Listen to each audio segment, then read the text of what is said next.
Hey, also, a viewer asked me to give my thoughts on the Smith and Wesson equalizer. Let's get into it. Now, if you like this content, hit the subscribe button. It really helps me out. I really appreciate it. So thank you. Also down below, coupon codes for anybody interested. So the Smith and Wesson equalizer. Cool, catchy name.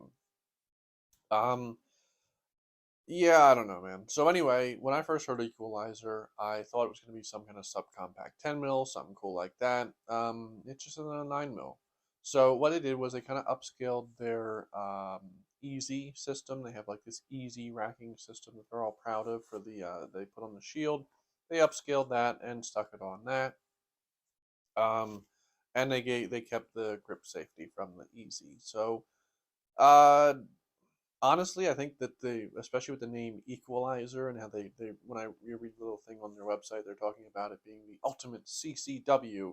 I honestly think they're selling this gun to first-time gun buyers and old people. No disrespect to old people. I myself have bad hands, so I know what it's like to not be able to grip stuff, especially in the cold. Yeah, arthritis is fun. Anyway, so again, I think that the marketing on this, it's another one of those guns that well, they're taking the Springfield approach with the grip zone taglines and stuff like that, and they're basically marketing it to people that don't know much about guns. And, put down below what you think and tell me how I'm wrong. But the gun is like 23 ounces, so it's not particularly light. It's about Glock 19 size, a little bit thinner maybe, so it's not particularly small. It's 10 plus 1 with the flush fit, and then 13 plus 1 with the extended. And I think they might said something about 15 plus 1, but again, that's just going to add length to the grip and make it harder to conceal. So it's not terribly high capacity. The barrel is 3, almost 4 inches, so it's not particularly long or short. There just really isn't anything about this gun that stands out and makes me want it. Again, you're kind of looking at the same size as a Glock 19. The thinness is probably, it's just over an inch wide, so that's probably why you only get 10 plus 1, because it's probably thinner and you can't fit as many rounds.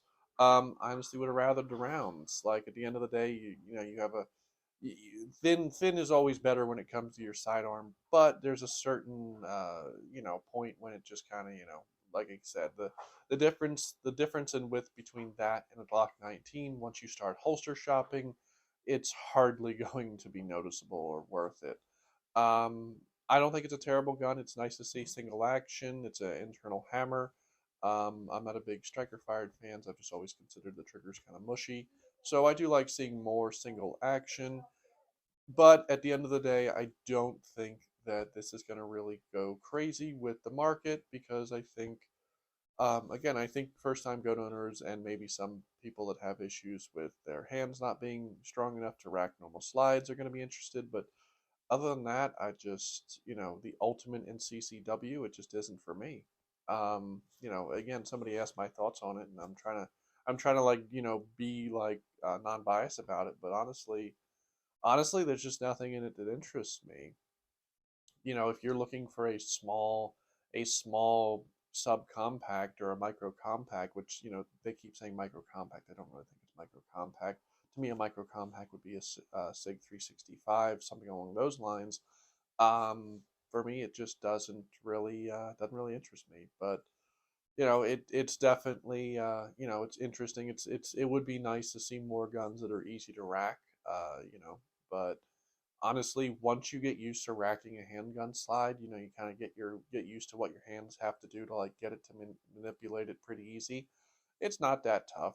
First time owners, maybe they're afraid to grab it as tight as you need to or whatever, or you're afraid to do it wrong. I can see where it might be an issue, but like honestly, once you get used to it, and in a self-defense situation, you hopefully won't need to rack the slide. And if you do, that means you've at least fired once with, hopefully, as long as you have one in the chamber, which you should.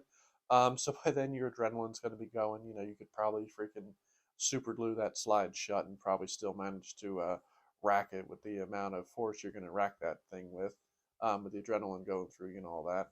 I do like they did an optics cut on it. Again, seeing more and more optics cut from the factory guns is always a good thing. The slide serrations are something that interests me. Front and back is nice, and it looks like they did like wider, deeper ones, which I like. Put down below what you think. You know, is this something? Am I totally wrong? Is this something that's interesting to you? Is this something that you're going to buy? You know, again, maybe I'm completely wrong. Maybe the market is really interested in this kind of stuff. But for me, honestly, I would have liked to have seen the name Equalizer go on some kind of, you know, hand cannon of some kind. But I guess we get another gun that has kind of a few 1911 features on it that you know, isn't really a 1911. But yeah, so that's my thoughts on it. Put down below what you think, and have a good day.